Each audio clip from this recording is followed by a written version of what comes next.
আকাশবাণী কলকাতা, খবর হচ্ছে উল্টোপাল্টা। খবর প্রচারিত হচ্ছে পৃথিবীর মঙ্গল গ্রহ থেকে।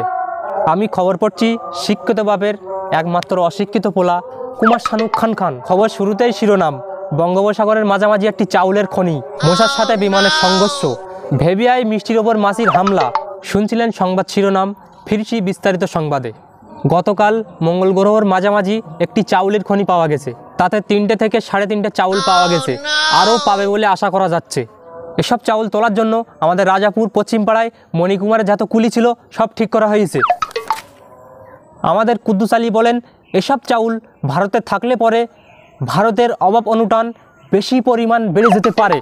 তার জন্য এই চাউল বিদেশে যাবে বলে 4টে পোস্টার জাহাজ আমাদের চালতেবেড়িয়া জাহাজ ঘাটায় ঘষাঘষি করিতেছে। ওদিকে মশার সাথে বিমানের সংঘর্ষ। খবরে জানা যায় যে গতকাল কলকাতা টু মুম্বাই যাওয়ার সময় একটি যাত্রীবাহী বিমান মশার সাথে সংঘর্ষ হয়ে বিমানটি বাস্ট হয়ে যায়। এতে মশাটির কোনো ক্ষতি হয়নি জানান।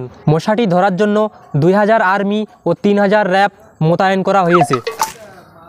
গতকাল ভেবিয়ায় মিষ্টির ওপর মাছির হামলা চালাইছে। তাতে কিছু মাছি আহত হয়েছে, কিছু মাছি নিহত হয়েছে। যারা নিহত হয়েছে তাদের কলকাতা পিজি হসপিটালে ভর্তি করা হয়েছে, আর যারা আহত হয়েছে তাদের মুরালিশা কবরস্থানে দাফন করা হয়েছে।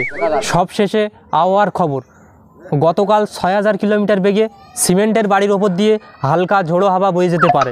বিশেষজ্ঞরা জানিয়েছেন যে এতে মানুষের কোনো ক্ষতি হবে না, তবে বন বিড়ালের লোমকোটা হাওয়ায় উড়ে যেতে পারে।